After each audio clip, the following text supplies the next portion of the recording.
Capítulo 8. Estudando a arrogância 1. Assim não deve ser entre vós. Ao contrário, aquele que quiser tornar-se o maior, seja vosso servo. E aquele que quiser ser o primeiro entre vós, seja vosso escravo. São Mateus capítulo 20, versículo 20 a 28. O Evangelho segundo o Espiritismo, capítulo 7, item 4. Arrogância. Eis um tema de extrema importância para ser meditado em nossos núcleos de amor cristão. Tenho arrogância? Como descobri-la? O que é arrogância? Um sentimento ou uma atitude? Qual a sua origem? Como se manifesta? Como perceber a atitude arrogante? Que fazer para superar essa doença moral? Como espíritas somos arrogantes? Como? Quando? Por que existe ainda arrogância em nossa conduta, apesar do conhecimento doutrinário? Os sábios guias da verdade oportunamente responderam ao Sr. Allan Kardec: de todas as imperfeições humanas, o egoísmo é a mais difícil de desenraizar-se, porque deriva da influência da matéria, influência de que o homem, ainda muito próximo de sua origem, não pôde libertar-se, e para cujo entretenimento tudo concorre: suas leis, sua organização social, sua educação. O estudo do sentimento de egoísmo constitui elemento fundamental no entendimento de nossas necessidades espirituais. Significa estudar nossa própria história evolutiva. A sutil diferença entre pensar excessivamente em si e pensar em si com benevolência pode determinar a natureza de todos os sentimentos humanos. O excesso de interesse por si mesmo é um ciclo de ilusões que se repete, sustentando o autodesamor em milênios de perturbação. A benevolência é a bondade efetiva que caminha de braços dados com a edificação da paz interior. O codificador ponderou: não a paixão está no excesso de que se acresceu a vontade, visto que o princípio que lhe dá origem foi posto no homem para o bem, tanto que as paixões podem levá-lo à realização de grandes coisas. O abuso que delas se faz é que causa o mal. Na fieira do tempo, o egoísmo sofreu mutações infinitas que compõem a versatilidade de toda a estrutura sentimental do ser. O abuso desses germens de luz tem constituído entrave ao longo dos tempos. A paixão, ausência de domínio sob gerência da vontade, ensejou reflexos perniciosos, cujas raízes encontram-se no egocentrismo, o estado mental de fechamento das nossas próprias criações. Nessa linha de evolução, o instinto de conservação desenvolveu a posse como sinônimo de proteção, vindo a constituir o núcleo da tormenta humana, como asseveram acima os sábios orientadores da verdade. O egoísmo é a mais difícil de desenraizar-se, porque deriva da influência da matéria. Alicerçados na necessidade apaixonada de proteção material, enlouquecemos através da posse, e a conduta arrogante ensejou-nos a concretização dessa atitude de egoísmo. O princípio que gera a arrogância foi colocado no homem para o bem. É a ânsia de crescer e realizar-se, o impulso para progredir, o instinto de conservação que prevê a proteção, a defesa. Tais princípios são os fatores de motivação para a coragem, a ousadia, o encanto com os desafios. Graças a eles surgem os líderes, o idealismo e as grandes realizações inspiradas em visões ampliadas do futuro. O excesso de tudo isso, no entanto, criou a paixão. A paixão gerou o vício patrocinou o desequilíbrio. Comparemos o egoísmo como sendo o vírus e a arrogância a doença, seus efeitos nocivos e destruidores. A arrogância, qualidade ou caráter de quem, por suposta superioridade moral, social, intelectual ou de comportamento, assume atitude prepotente ou de desprezo com relação aos outros. Orgulho ostensivo, altivez. Esse o conceito dos dicionários humanos. No sentido espiritual, podemos inferir vários conceitos para o sentimento de arrogar. Vejamos alguns. Exacerbada estima de si mesmo, supervalorização de si, autoconceito superdimensionado, desejo compulsivo de se impor aos demais. O egoísmo é o sentimento básico.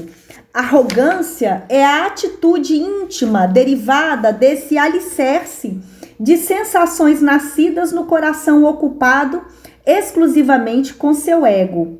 Uma compulsiva necessidade de ser o primeiro, o melhor, manifestada através de um cortejo de pensamentos, emoções, sensações e condutas que determinam o raio espiritual no qual a criatura transita.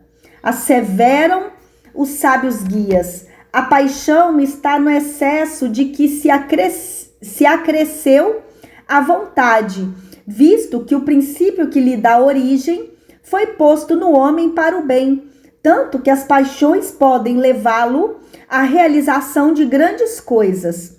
O abuso que delas se faz é que causa o mal.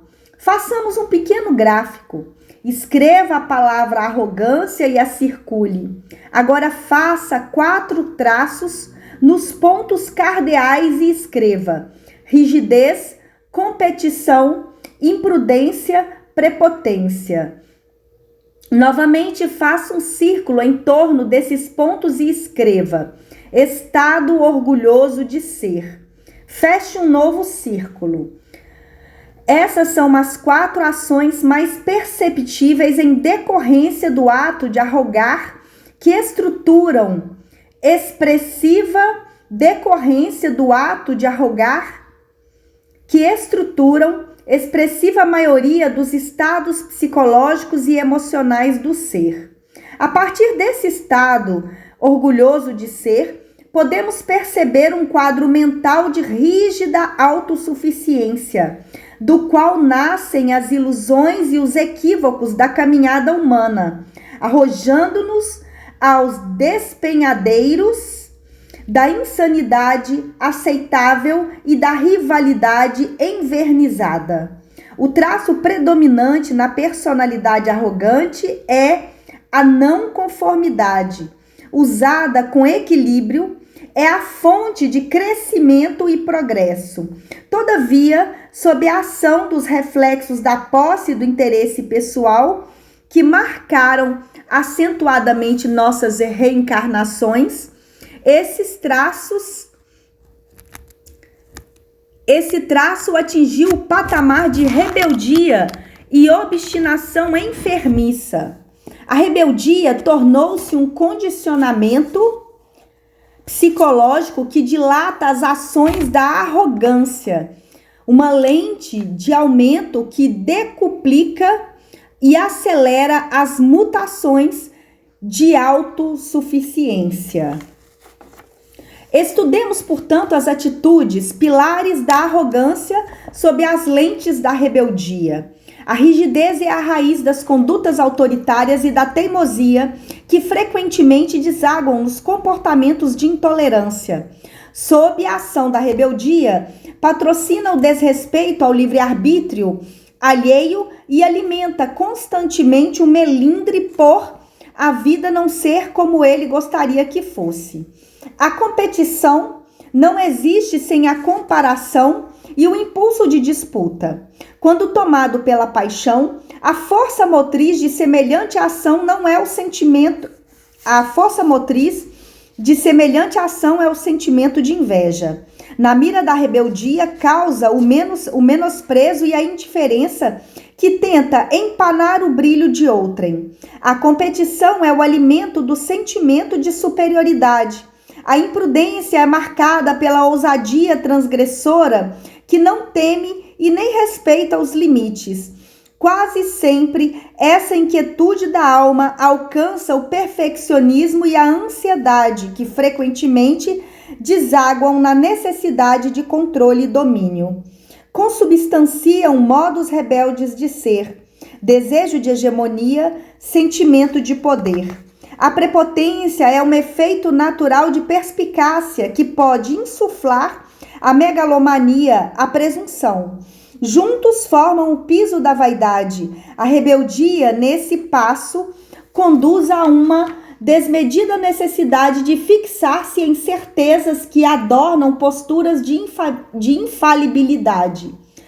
Conforme o temperamento e a história espiritual particular, a arrogância manifesta com maior ou menor ênfase em uma das 4 ações descritas, criando efeitos variados no comportamento. Apesar disso, a cadeia de reflexos íntimo é muito similar. Egoísmo, que na sua mutação transforma-se em arrogância, essa, por sua vez, deriva um cortejo de outros sentimentos sob a ação de orgulho e da rebeldia.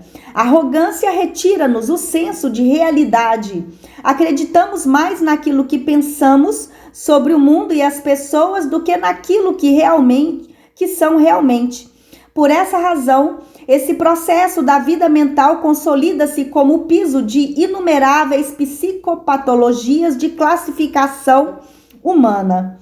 A alteração da percepção do pensamento é o fator gerador dos mais severos transtornos psiquiátricos.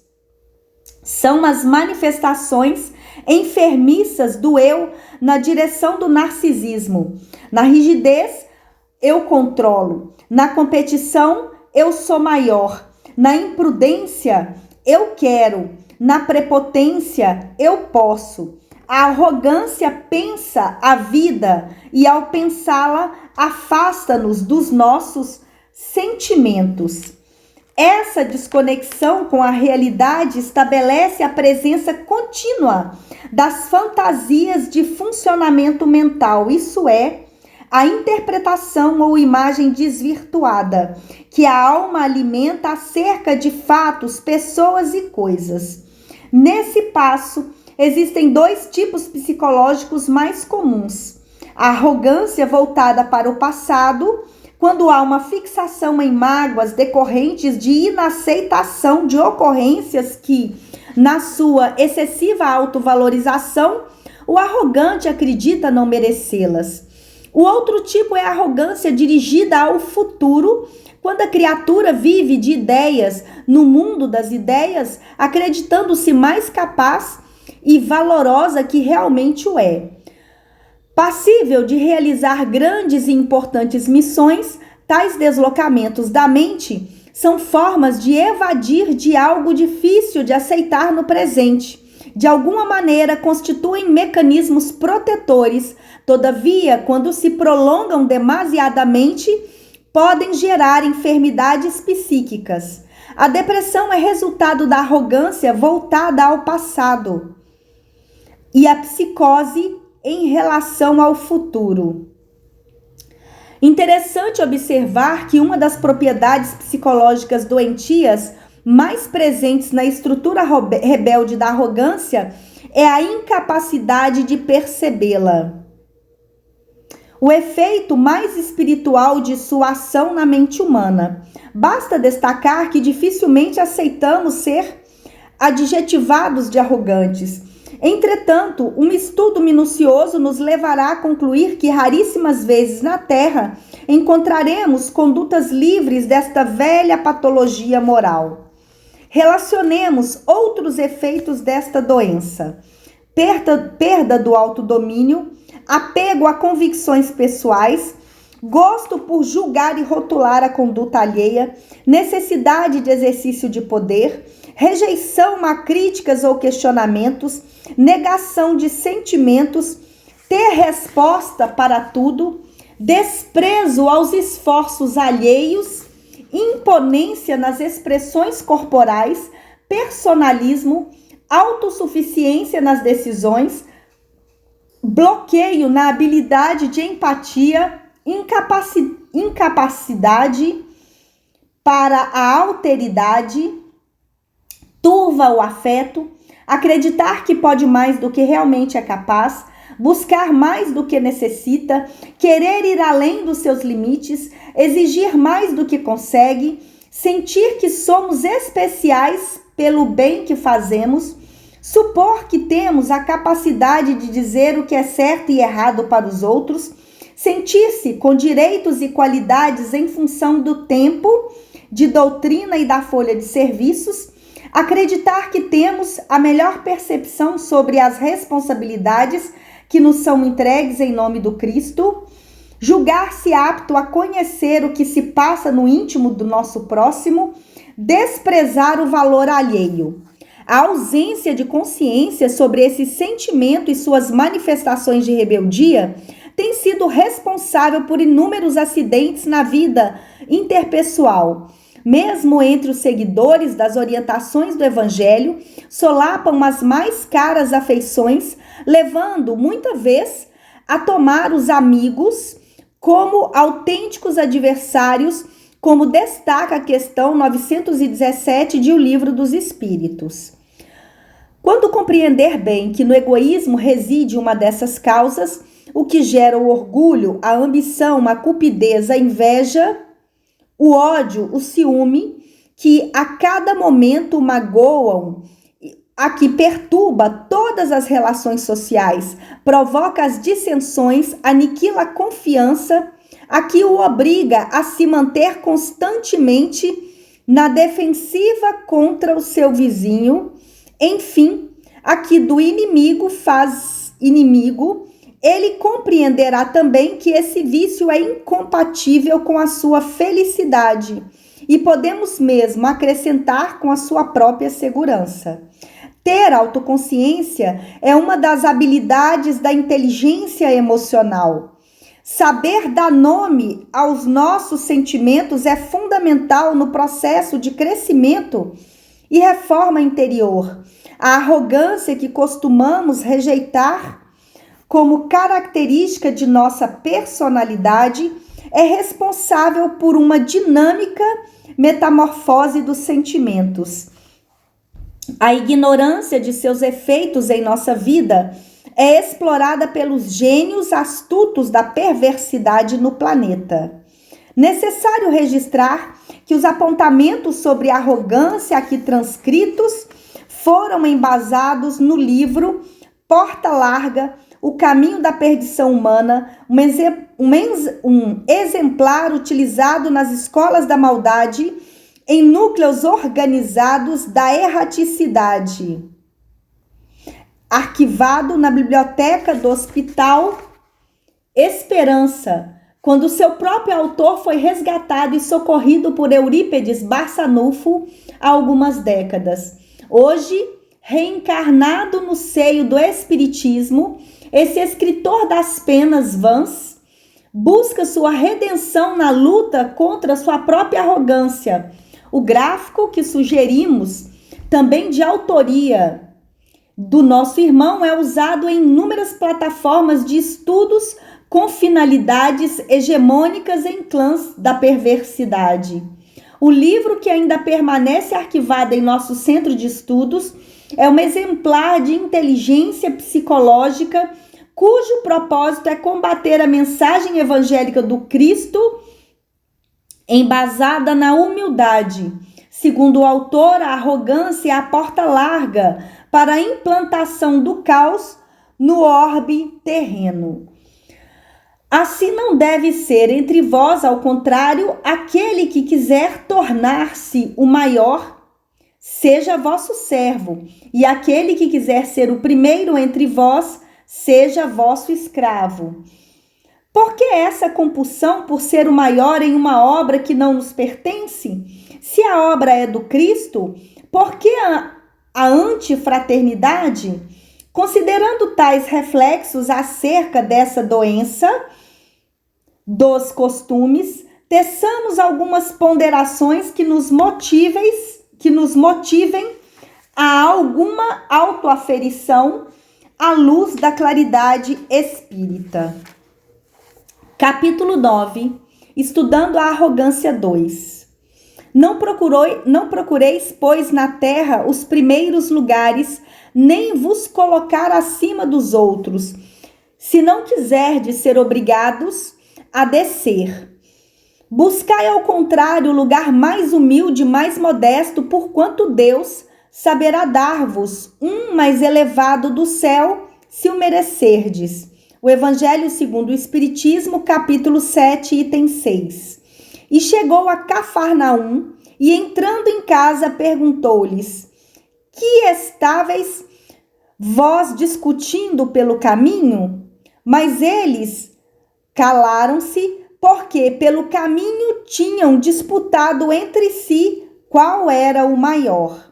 Esse cenário da época do Cristo ainda se repete entre nós até hoje, de forma velada, sutil, sob indução do reflexo da arrogância e suas consequentes máscaras. Ainda disputamos a maioridade em relação a quem partilha conosco o trabalho do bem. O reflexo mais saliente do ato de arrogar é a disputa pela apropriação da verdade. Nossa necessidade compulsiva de estarmos sempre com a razão demonstra a ação egoísta pela posse da verdade, isto é, daquilo que chancelamos como sendo a verdade. De posse dessa sensação orgulhosa de possuir o certo em nosso ponto de vista, há milênios adotamos condutas que nos causam a desagradável ilusão de possuirmos autoridade suficiente para julgar com precisão a vida alheia. É com base nesse estado orgulhoso de ser, que sustentamos o velho processo psíquico de autofascinação, com o qual nutrimos exacerbada convicção nas opiniões pessoais, especialmente em se tratando das intenções e atitudes do próximo. Na raiz desse mecanismo psicológico, encontra-se a neurótica necessidade de sentirmos superiores uns em relação aos outros, a disputa. O orgulho é o sentimento de superioridade pessoal e a arrogância é a expressão doentia desse traço moral. Iluminados pela doutrina espírita, não desejamos mais o mal de outrem. Enobrecidos pelas boas intenções, já nos qualificamos para operar algo de útil em favor do bem alheio. Contudo, os reflexos mentais do orgulho ainda não nos permitem vencer o sentimento de importância pessoal. Reconhecer pelo coração o valor alheio na obra do Cristo ainda constitui um enorme desafio educativo para nossas almas. A mais destruidora atitude na convivência humana é a nossa arrogância de acreditar convictamente no julgamento que fazemos acerca de nosso próximo. Mesmo imbuídos de intenções solidárias, somos nécios em matéria de limites nas relações humanas. Quase sempre somos assaltados por velhos ímpetos arquivados na bagagem da vida afetiva que nos inclinam a atitudes de invasão e desrespeito para com o semelhante. Assim não deve ser entre vós, ao contrário, aquele que quiser tornar-se o maior, seja vosso servo. O que faz uma pessoa importante é a sua capacidade de servir, realizar. O impulso para ser útil, edificar, superar limites, alcançar vossos patamares e conquistas é o mesmo princípio originário da arrogância.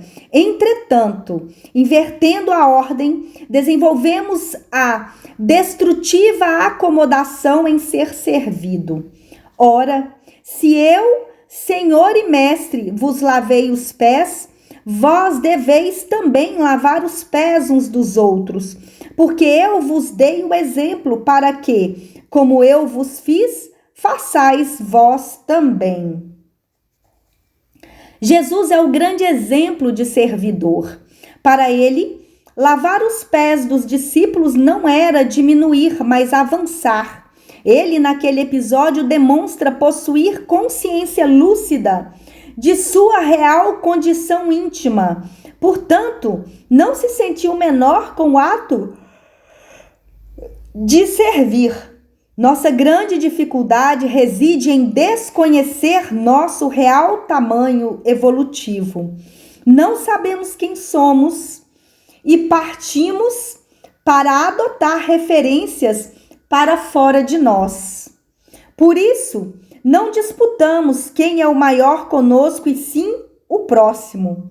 E para que essa disputa seja legítima, criamos o hábito de julgar através da apropriação da verdade, diminuindo o outro, sentimos-nos maiores. Humildade é saber quem se é, nem mais nem menos. É o estado da mente que se despe das comparações para fora e passa a comparar-se consigo própria, mensurando a realidade de si mesma. Quem compara com o outro cria a tormenta e não descobriu sua singularidade, seu valor pessoal. Não se ama e por isso mesmo necessita compulsivamente estabelecer disputas, incendiando-se de inveja e colecionando rótulos inspirados em irretorquíveis certezas pessoais.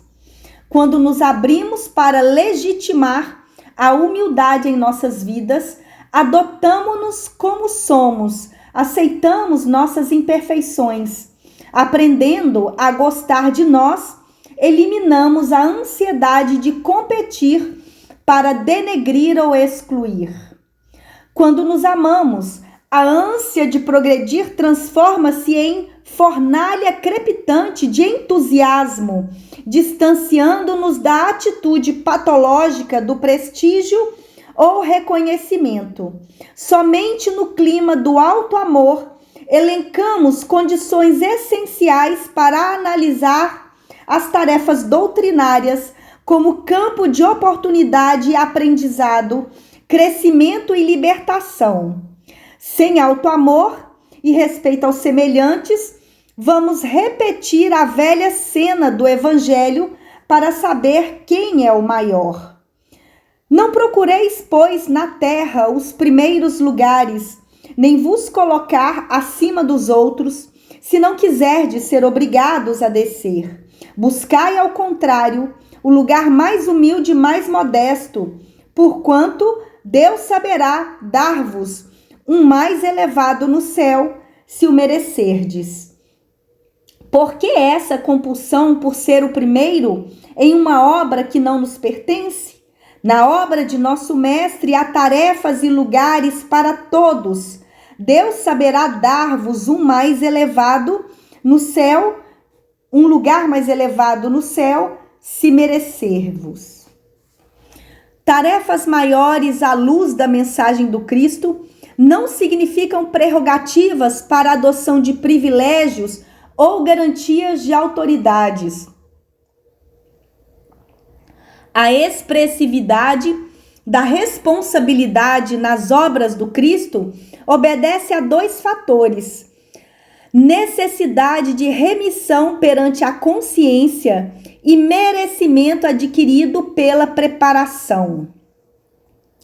Em ambas as situações, predomina uma só receita para o aproveitamento da oportunidade, esforço, sacrifício, renúncia e humildade. Sobre os ombros daqueles que realçam e brilham no movimento doutrinário, pesam severos compromissos interiores perante suas consciências. Compromissos que certamente não daríamos conta por agora. Portanto, repensemos nosso foco sobre quantos estejam assoberbados com tarefas de realce, analisando seus caminhos como espinhosa senda corretiva, repleta de desafios e inquietantes angústias da alma. Quem se impressiona com o brilho de suas ações se surpreenderia ao conhecer a intensidade dos incômodos e cobranças íntimas que lhes absorvem a consciência ante a grandeza de suas realizações. Ninguém imagina a natureza das tormentas que experimentam os corações sinceros para aprenderem a lidar com o assédio das multidões, atribuindo-lhes virtudes ou qualidades que eles sabem ainda não possuírem. Quanta angústia verte entre o aplauso de fora e as lutas a vencer na sua intimidade. Não existem pessoas mais ou menos valiosas no serviço de implantação do bem na terra. Existem resultados mais abrangentes e expressivos que outros. No entanto, não conferem privilégios ou são sinônimos de sossego interior aos seus autores. Existem inúmeros trabalhadores da doutrina que exercem excelente atuação com invejável rendimento e sentem-se de alma oprimida. Realizam a preço de sacrifícios hercúleos. Outros tantos, com menor expressividade na sua produtividade espiritual, alcançam níveis incomuns de alegria e bem-estar com a vida. Ainda existem aqueles que muito realizam e experimentam uma sensação de grandeza e importância pessoal. A obra é importante. Nossa participação, por mais significativa, é como destaca Constantino, espírito protetor. Bons espíritos, meus bem-amados, sois todos obreiros da última hora. Uma das mais graves angústias dos espíritas internados no Hospital Esperança é a revolta que nutrem contra si mesmo quando conscientizam não serem tão essenciais e importantes quanto supunham no plano físico. Vários se entorpeceram com os efeitos sutis e envernizados da arrogância, acreditando-se indispensáveis missionários e credores de vantagens em razão das realizações espirituais. Acalentaram expectativas fantasiosas com desencarne e tombaram na enfermidade do personalismo. Quase sempre constituem pesado ônus na rotina do hospital, pois mesmo aqui ainda continuam suas disputas inglórias e exigências descabidas com base em suas supostas credenciais de elevação moral, obrigando-nos algumas vezes a tomar medidas austeras para tratar-lhes a insolência viciada. Por mais nobre que seja a tarefa a nós entregue na seara, recordemos, os méritos devem ser transferidos para a causa de nosso mestre. Lutamos todos pela causa do amor, a humanidade redimida. Deveremos periodicamente nos perguntar: que tenho feito dos bens celestes a mim confiados? Cargos, mediunidade, recursos financeiros, influência pelo verbo, a arte de escrever, o talento de administrar, a força física, a saúde, a inteligência, enfim, todos os bens com os quais podemos enriquecer nossa caminhada de espiritualização. Estarei os utilizando para o crescimento pessoal e de outros? Consigo perceber minha melhora no uso desses recursos? A diluição dos efeitos da arrogância em nós depende desta atitude honesta em lidar com os sentimentos que orbitam na esfera desse reflexo cristalizado no campo mental. Esta honestidade emocional inicia-se com as perguntas: Por que estou sentindo o que estou sentindo? Qual o nome desse sentimento? Qual a mensagem meu coração está me indicando? Estarei disputando com alguém nas atividades? O que penso sobre meu semelhante será realmente a verdade? Por qual razão alguém me causa o sentimento de inveja? Por que me sinto diminuído perante uma determinada criatura? A outra faceta da arrogância é a baixa autoestima. O desgaste das forças íntimas ao longo desse trajeto de ilusões, na supervalorização de si, como efeito, o vazio existencial. Após o esbanjamento da herança sagrada, o filho pródigo da passagem evangélica severa: Pai, pequei contra o céu e perante a ti. Já não sou digno de ser chamado teu filho. Faze-me como um dos teus jornaleiros. O sentimento de indignidade é o reverso da arrogância. O complexo de inferioridade é a resultante dos desvios clamorosos nesta longa caminhada evolutiva. Por essa razão, aprender o auto-amor é fundamental. A educação convenientemente entendida constitui a chave do progresso moral. Quando se conhecer a arte de manejar os caracteres, como se conhece o de manejar as inteligências, conseguir-se-á corrigi-las do mesmo modo que se aprumam plantas novas. Essa arte, porém, exige muito tato, muita experiência e profunda observação. Que nossos apontamentos sobre a arrogância sejam apenas o estímulo inicial para a continuidade dos estudos em torno do tema. A complexidade desse sentimento em nossas vidas merece uma investigação mais detalhada que fugiria à nossa tarefa desta hora. Como mensagem inspiradora para o nosso futuro ante a batalha ingente a ser travada contra o nosso egoísmo destruidor, recolhamos nossas meditações na fala do Espírito Verdade. Os homens, quando se houverem despojado do egoísmo que os domina, viverão como irmãos, sem se fazerem mal algum, auxiliando-se reciprocamente, impelidos pelo sentimento mútuo da solidariedade. Então, o forte será o amparo e não o opressor do fraco, e não mais serão vistos homens a quem falte o indispensável, porque todos praticarão a lei de justiça, esse o reinado do bem, que os espíritos estão incumbidos de preparar. Capítulo 10. Sombra amigável.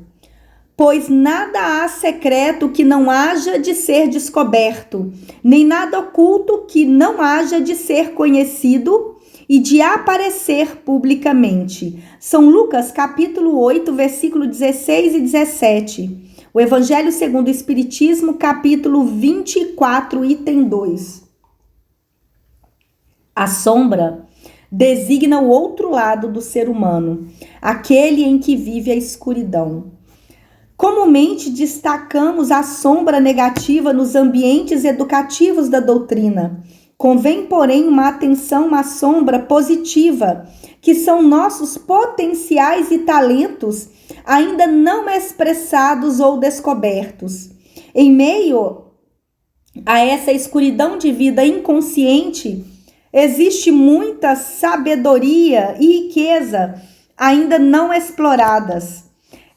Escutando nossos sentimentos e o que eles têm a nos ensinar sobre nós mesmos, estaremos entrando em contato com esse material reprimido no inconsciente, com todas as habilidades instintivas que nos asseguram a herança inalienável de filhos do Altíssimo em sua obra magnânima. Escutar sentimentos é aceitá-los. A aceitação quer dizer pensar sobre eles. Habitualmente, exaramos a colocação "não quero nem pensar nisso", referindo-nos a questões desagradáveis do mundo íntimo. Os sentimentos são os principais canais de conexão, emitindo constantes mensagens do inconsciente. Quando usamos a expressão sentimentos mal resolvidos, estamos tratando de sentimentos não aceitos ou negados pela consciência e reprimidos para o inconsciente por alguma razão particular. A sombra originou-se basicamente em função dessa relação insatisfatória com nosso poder de sentir e os arquivou em forma de culpas, desejos estagnados, bloqueios, traumas, medos, criando todo um complexo psíquico que em muitos lances são fatores geradores das psicopatologias, desde as mais toleráveis até as mais severas. Ao longo dos últimos milênios, aproximadamente 40 mil anos, dependendo da história individual, o que mais fizemos foi negar e temer nossos sentimentos, um fato natural na trajetória evolutiva da animalidade para a hominilidade. O medo de sentir e do que sentimos acompanha-nos desde o momento em que começamos a tomar consciência desse mecanismo biopsíquico, emocional e espiritual. Ainda hoje, esconder o que se sente é uma conduta social comum e até necessária para a maioria das pessoas. O mundo, no entanto, prepara-se para o século do amor vivido e sentido. A pergunta mais formulada em todas as latitudes nesse momento é: como está você? E o interesse por uma resposta que fale de sentimentos é iminente, tende a tornar-se um hábito.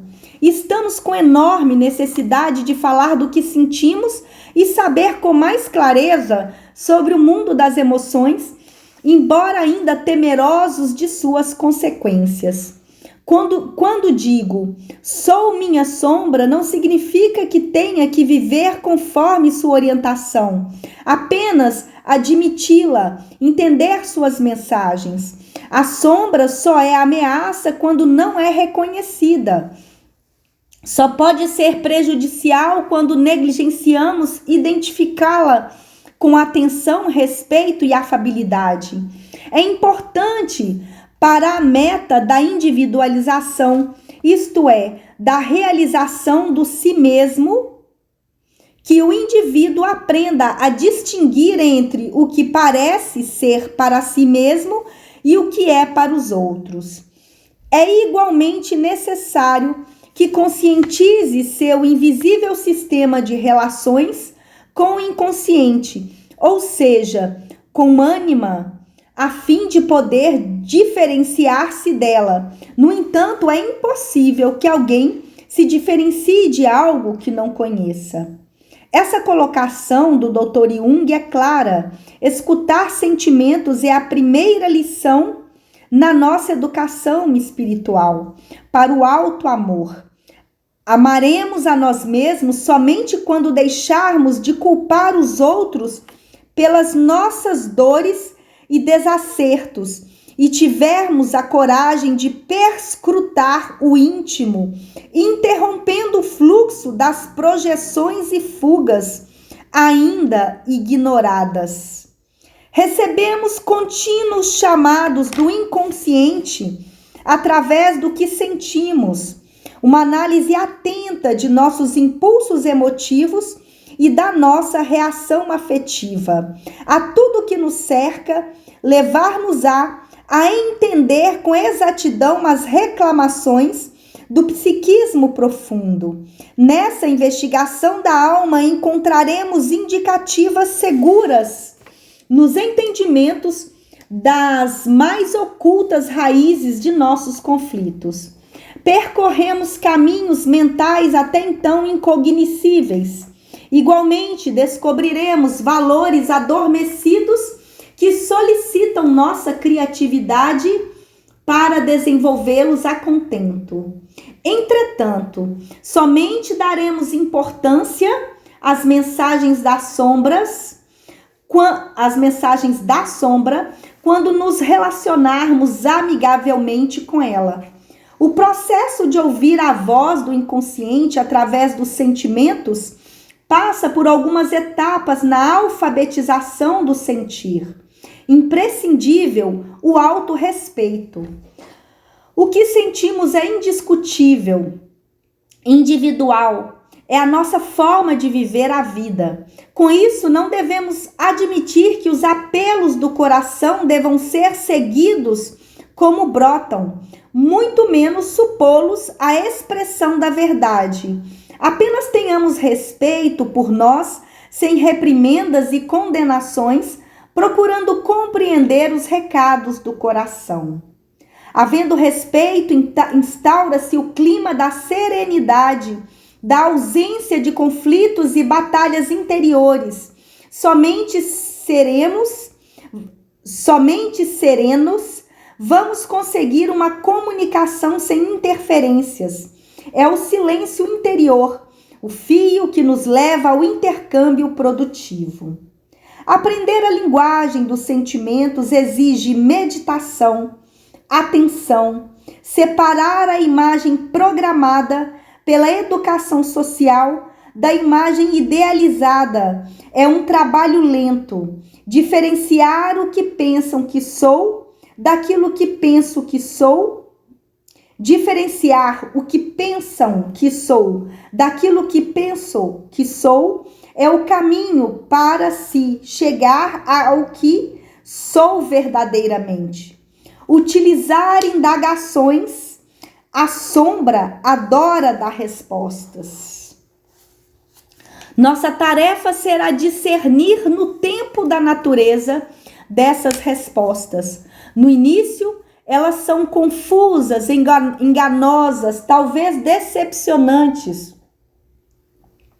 Na medida que se dilata esse exercício, a intuição vai aclarando a capacidade de perceber e sentir o que nos convém. Teremos a sensação do melhor caminho, das melhores escolhas do que queremos. É o início da identificação com o projeto singular do Criador a nosso respeito. O Dr. Jung estipulou as pessoas, quando educadas o Dr. Jung estipulou: as pessoas, quando educadas para enxergarem claramente o lado sombrio de sua própria natureza, aprendem ao mesmo tempo a compreender e amar os seus semelhantes.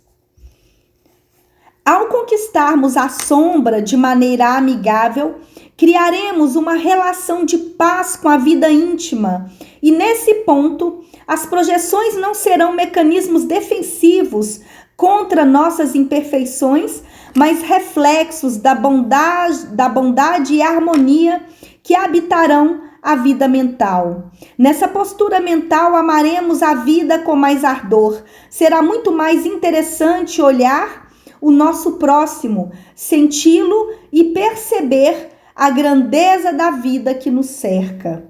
A lei divina contida na fala de Jesus é determinante, pois nada há secreto que não haja de ser descoberto. O crescimento pessoal e a felicidade incluem a missão de explorar as riquezas do inconsciente.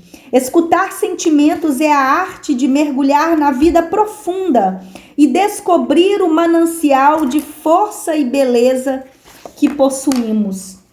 Amigo querido das lides espiritistas, nos instantes de tormenta ocasionados pelos efeitos de tuas imperfeições, busca Deus na oração e escuta tua alma. Ouve os ditames suaves que ela te envia. Não os julgue agora enquanto meditas. Indaga-te que fazer ante os impulsos menos felizes, como agir para mudar. Ouve a resposta em ti mesmo. Escuta teus sentimentos. Ora novamente, aquieta os raciocínios e escuta os sons dos sentimentos nobres que te arrimam. Estás agora em estado alterado de consciência. Tua sombra avizinha, teu self permanece em vigília. Tonifica-te com as energias revigorantes. Agora agradece o dom da vida, o corpo, a beleza de pertencer a ti mesmo. A presente existência é a tua oportunidade, é a tua ocasião de libertar. Recomeça quantas vezes se fizerem necessárias.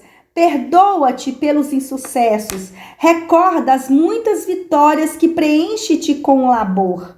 Algumas respostas para serem compreendidas solicitam o concurso do tempo. Prossegue sem ilusões de conforto, desapega o sossego interior e acredita merecê-lo, mas não o confunda com facilidade transitórias. Teus sentimentos, a realidade de tua posição espiritual. Por eles sabes de teu valor e de tuas necessidades. Não te agrida quando sentires o que não gostarias. Ama-te ainda mais nesses momentos. Aceita-te. Diz, eu aceito minha imperfeição. Senti-la não quer dizer que eu seja menor. Eu aceito minhas particularidades. Eu me amo como sou e não me abandonarei, porque somente eu posso me resgatar. Agora vai cumprir teu dever, esse sublime analgésico mental. Em outro instante, fora da tormenta mental, medita sobre aquilo que te incomodou. Medita sempre sobre tuas imperfeições e teu Pai secretamente, na acústica do ser, providenciar-te-á os recursos abundantes para a tua cura. Deus jamais te esquece. Acredite nisto e sente o amparo em teu favor. O universo está a teu favor. Acredita. Capítulo 11. Uma leitura para o coração.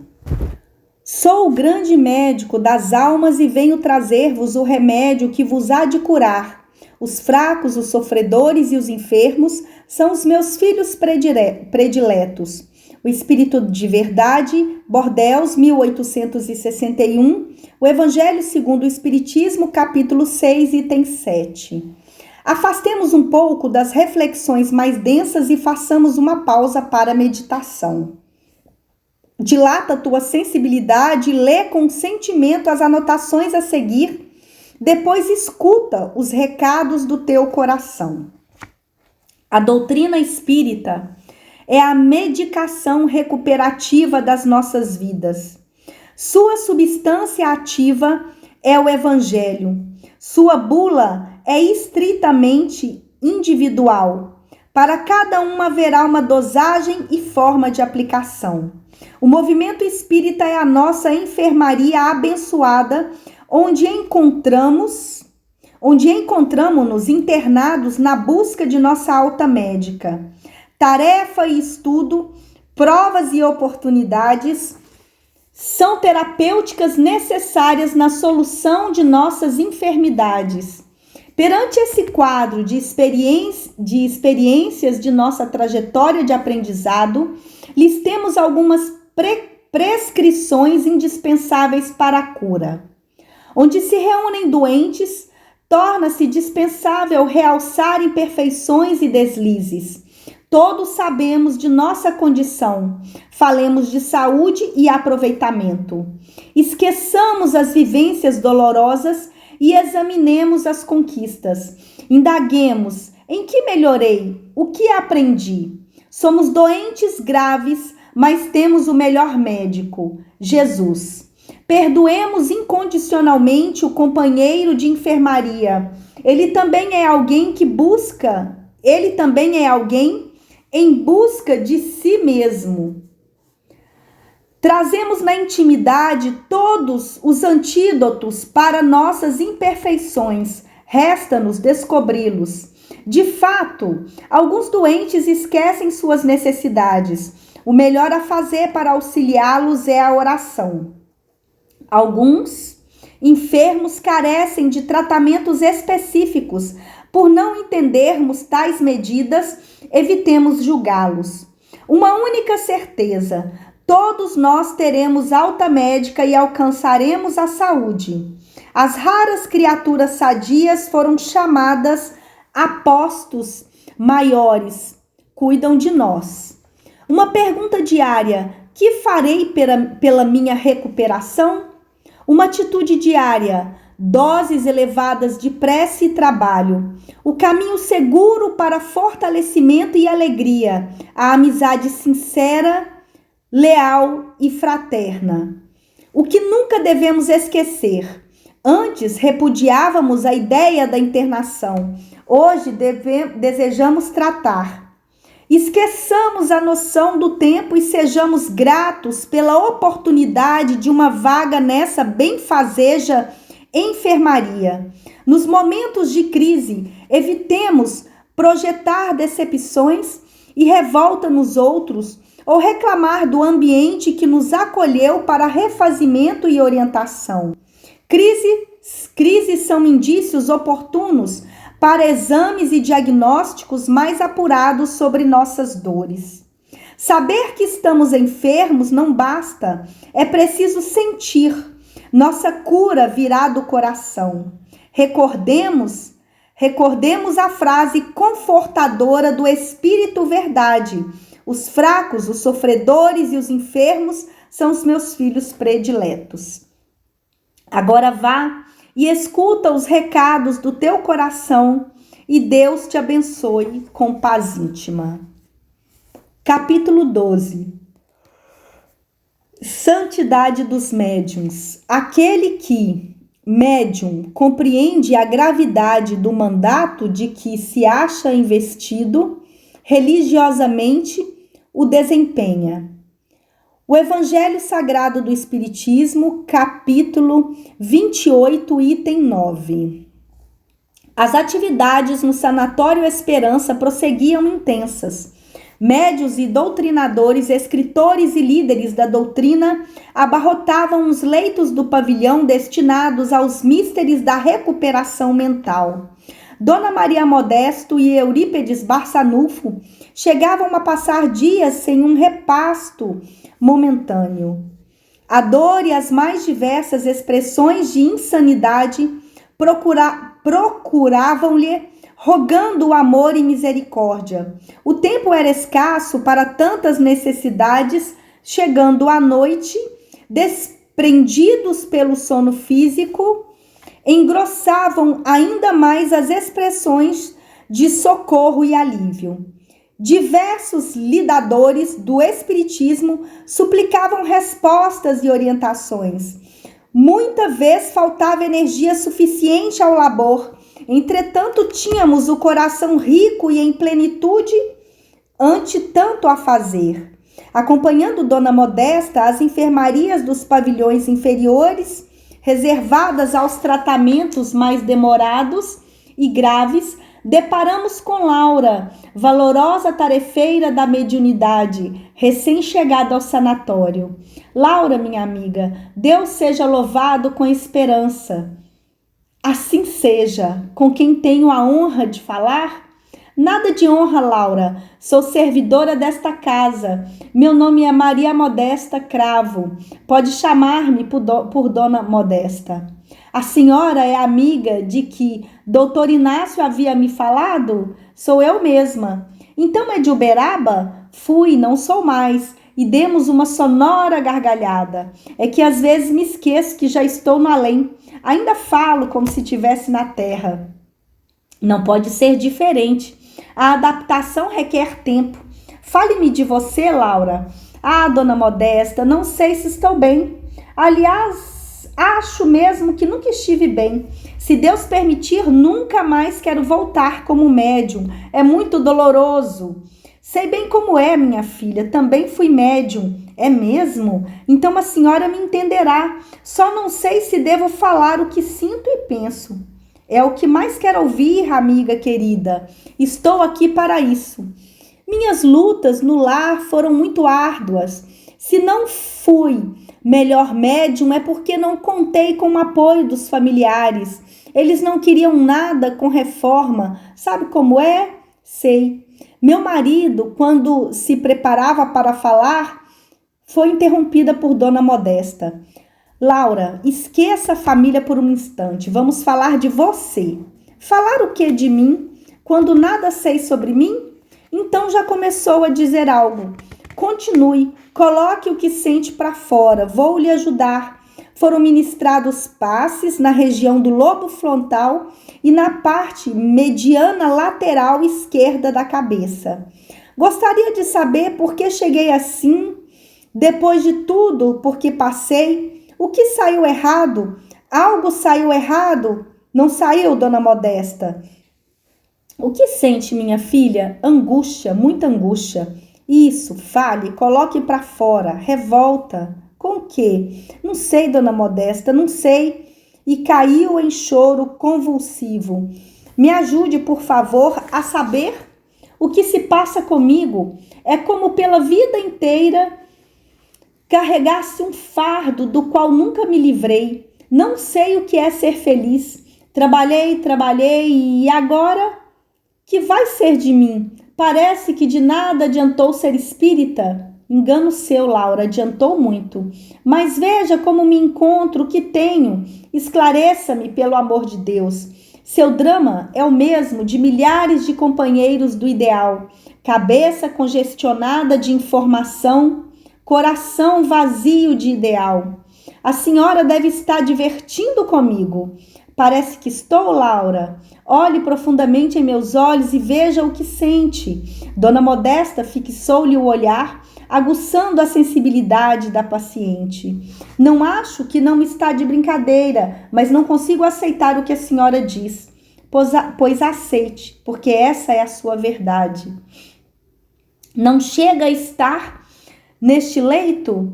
Nem sei com que exatidão que hospital é este, e ainda vou ter que aceitar o que a senhora me diz? Acreditei com sinceridade que o trabalho espírita me daria luz. Foi só o que fiz. O trabalho espírita é luz em qualquer tempo. Contudo, Laura, resta saber se a luz do trabalho iluminou igualmente o trabalhador. Estive por mais de 40 anos ativamente na mediunidade. Laura, olhe os pacientes ao seu redor. Havia uma longa fileira de leitos totalmente tomados. Veja, são todos servidores da doutrina em recuperação e reajuste depois da morte. Que nos faltou, Dona Modesta? Uma palavra detestada por muitos que não compreendem seu sentido. Sacrifício. Mais sacrifício que eu fiz? Sua ficha não aponta nessa direção os seus esforços, minha filha. Então não sei de que sacrifício a senhora está falando. O sacrifício do amor além do dever. Muitos servidores bondosos, para não dizer a maioria, servem atrelados a condições, respiram dentro dos limites a que se habituaram na comunidade doutrinária, estipulam tempo e quantidade de conformidade com o padrão, escudados na virtude, na disciplina e acobertados com justificativas acerca do dever familiar e profissional. São incapazes de transpor barreiras imaginárias e servirem além da obrigação. Foi muito dedicada, Dona Modesta. Fui muito dedicada, Dona Modesta. Reconheço. Isso não é sacrifício? Não. Sacrifício é usar conscientemente todo o tempo que temos em favor do erguimento do bem em nós. Sacrificar é dar do que nos pertence, esquecendo de nós. Somente quem vibra nas faixas do sacrifício espontâneo, qualifica com amor aquilo que faz, porque sabe quanto lhe é exigido em favor das realizações nobres. E você, Laura, se enquadra nesta definição? Creio que não. Por quê? Porque sinto que podia fazer mais. Isso me revolta, dona Modesta, isso me revolta. Como me enganei assim, meu Deus? Agora tudo é claro, tão claro, e novamente afogou-se nas lágrimas em lamentável crise de tristeza. Calma, minha filha, acalme-se, o choro vai lhe fazer bem. Está fazendo mesmo, pois eu não sei há quanto tempo não choro. Ah, meu Deus, eu sou um verme. Por que não me olhei?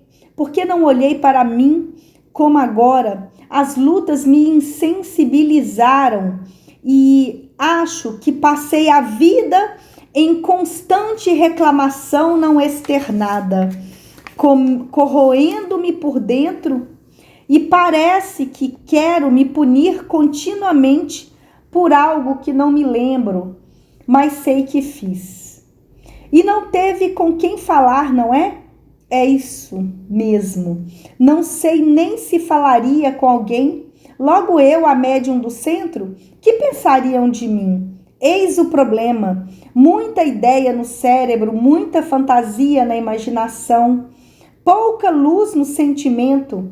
Tarefa como a mediunidade, minha filha, requisita o calor da humildade no coração para derreter o gelo da autoimagem superdimensionada na cabeça. Afora isso, é muita loucura no pensamento. É um carnaval de máscaras sobre si mesmo, regado pelo licor embriagante da ilusão. Que será de mim, dona Modesta? Em nada me valeram os anos de serviço? Valeram muito, Laura. Para você ter noção sobre isso, terá que estudar com carinho a sua trajetória desde o retorno ao corpo até agora. Você concluirá que houve um enorme avanço. Sinto-me falida, não mereço nada, nem sei por que estou sendo amparada. Apesar de falar por brincadeira, sempre achei mesmo que iria para regiões bem complicadas depois da morte. Não existe falência, existem resultados. Em verdade, você não vai para regiões inferiores, veio de lá.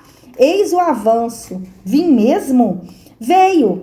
Quando tiver acesso aos seus dados, verá que enorme progresso você fez nessas 4 décadas como médium. Mas deveria estar melhor, não é mesmo? Laura, raríssimos têm chegado aqui como completistas, ou seja, aqueles que transpuseram a atração das folgas e das facilidades para servirem mais e mais.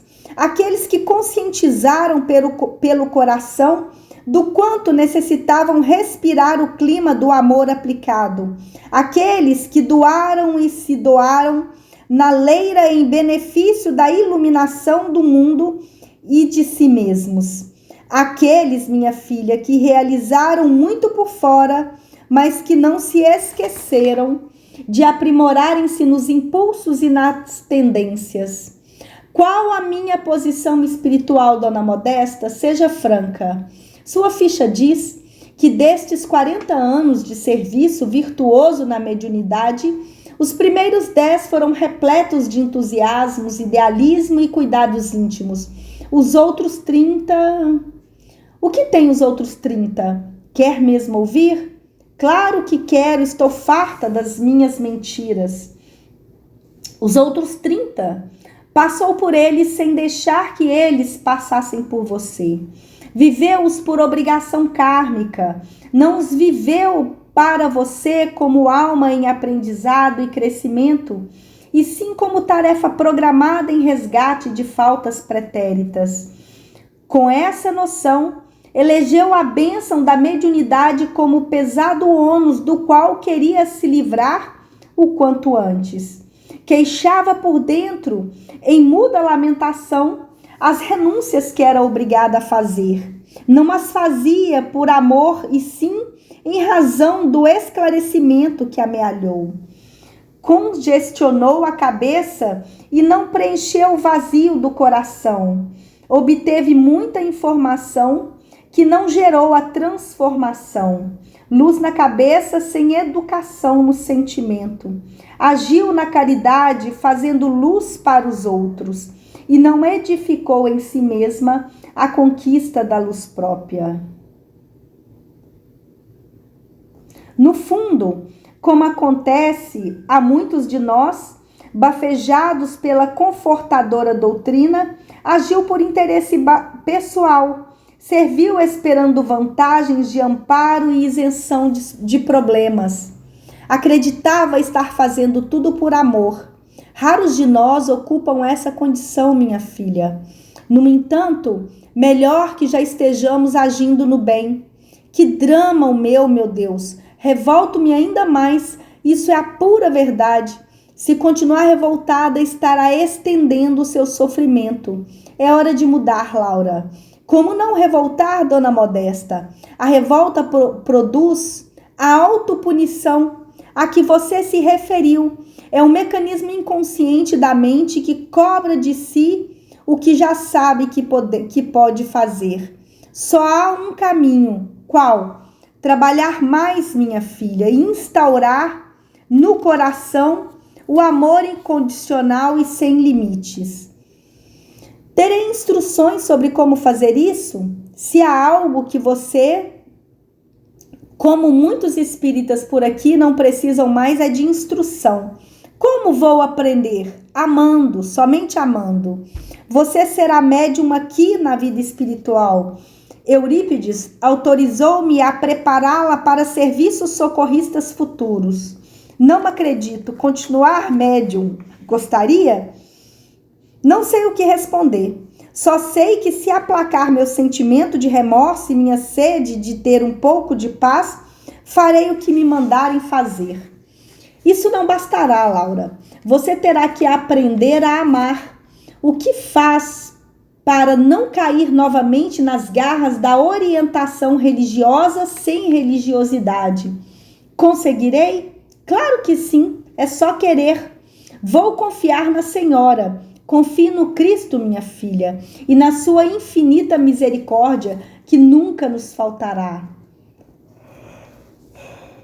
Aquele que, médium, compreende a gravidade do mandado de que se acha investido, religiosamente o desempenha. Em outro trecho, a severa codificação kardeciana: a mediunidade é coisa santa que deve ser praticada santamente, religiosamente. Mediunidade é o instrumento da vida para desenvolvimento da santidade. Santidade é esculpir no coração a sensibilidade elevada. Sensibilidade é a medicação reparadora para as almas que tombaram na descrença e na apatia perante o mundo, esquecendo-se de cooperar com o Pai na obra da criação. Receber esse molde afetivo sem absorver-lhe as lições no campo dos sentimentos é recusar mais uma vez as medidas salvadoras de mais alto em favor da paz interior. Esse tesouro a que todos nós, os filhos pródigos da criação, estamos à procura. Os médiuns são alunos problemas na escola da vida, matriculados em curso avançado intensivo para recuperarem a aprendizagem relegada nos cursos anteriores. Sendo assim, devem guardar a noção do quanto lhes foi confiado pela divina providência, evitando as miragens na importância pessoal. Para seu próprio bem, devem pensar em si mesmos como alunos tardios, aceitos na universidade da mediunidade, na condição excepcional do último pedido de amor, antes de serem entregues à clava impiedosa da justiça expiatória. Capítulo 13. Nossa maior defesa. Quem dizem que eu sou? Eles lhes responderam: dizem uns que és João Batista, outros que és Elias, outros que Jeremias, ou alguns dos profetas. O Evangelho segundo o Espiritismo, capítulo 4, item 1. Eminentes cientistas consideram sob a ótica materialista que o fortalecimento do ego estruturado, é a fonte da livre manifestação do homem na busca de seus reais objetivos. De fato, a criatura autônoma, na perspectiva psicológica, é dona de si mesma e reúne elementos para o alinhamento mental que lhe permite fluir em suas metas. Um ego estruturado, porém, pode levar-nos a estagiar nas experiências da arrogância, do personalismo, da autossuficiência e da ostentação, traços de egocentrismo. Muito ao contrário, quem se conecta com o self divino capacita-se para gerenciar suas potências internas e adota a humildade como conduta, pois não sente necessidade de passar uma imagem, mas apenas ser. Tem consciência de sua real importância perante a vida, nem mais nem menos valor, apenas o que realmente é e nada além nem aquém. Autonomia, portanto, à luz do espírito imortal, é a habilidade de gerir bons sentimentos em relação a nós mesmos, sustentando crenças, atitudes e escolhas que correspondem ao legítimo valor pessoal. É a expressão do alto amor e o alicerce psicológico emocional da maturidade.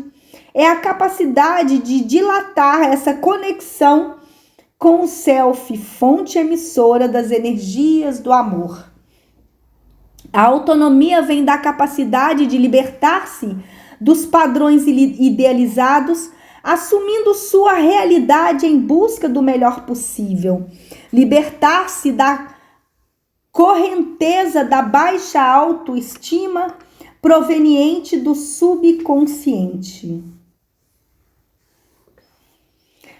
A grande batalha pela autonomia não está em se libertar de pressões externas e sim das velhas programações mentais e gatilhos emocionais que nos escravizam aos processos de desamor e crueldade conosco.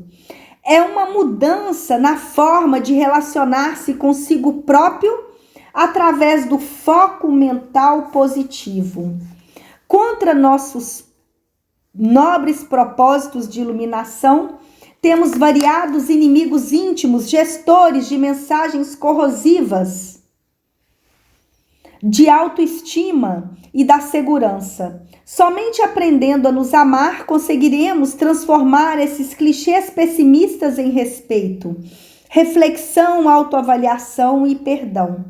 A saúde mental surge quando nos livramos dessas estruturas internas opressoras, que são impulsos, condicionamentos, reflexos, tendências, clichês emocionais, clichês intelectuais que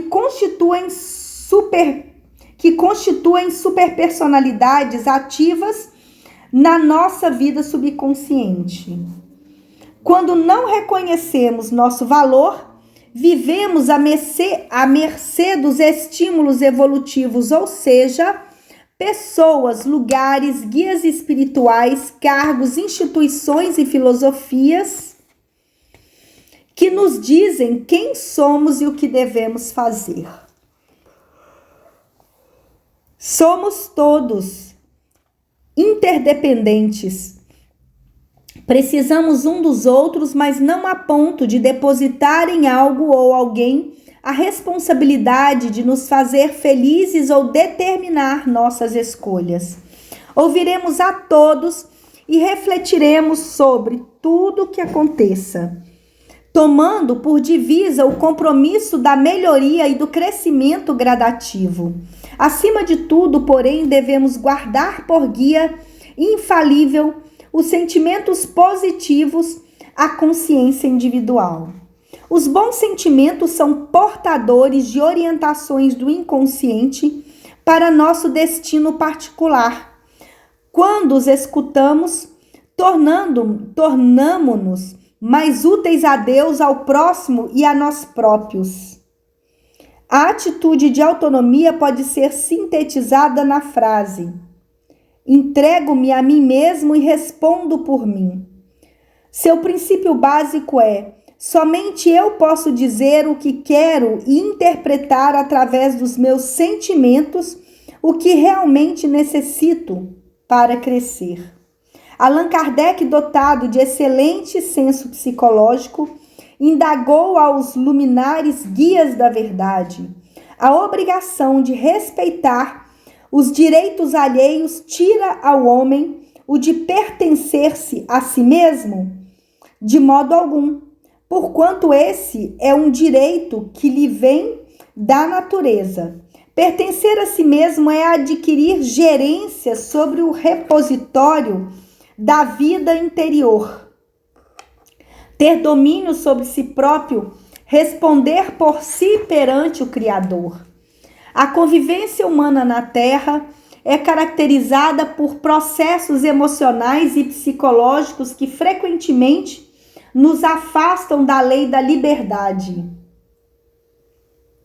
Raríssimas criaturas escapam da submissão e da dependência em matéria de relacionamentos. Sentimentos estruturados no processo evolutivo do egoísmo ainda nos atam aos enfermiços contágios da ilusão de galgar o progresso através do outro, delegando o direito natural de pertencer a si mesmo. Com essa atitude, atolamos no apego a pessoas e bens passageiros, como únicas referências de bem-estar e equilíbrio, navegando no mar da existência como descuidados viajantes ao sabor dos fatos externos, sem posse do timão dos fenômenos internos da alma.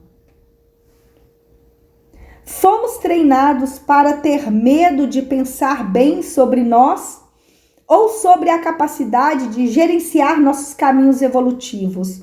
Fomos treinados para atender a expectativas, até mesmo em nossos grupos de amor cristão, com assídua frequência é enaltecida a dependência e algumas vezes até a submissão.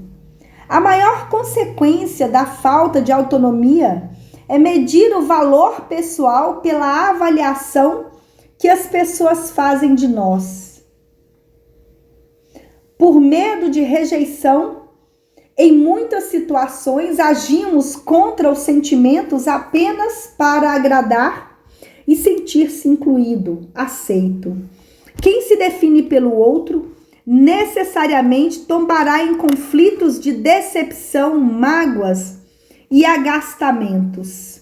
A autonomia é a maior defesa da alma porque estabelece limites, produz serenidade, dilata a autoconfiança e coloca-nos em contato com nossas aspirações superiores.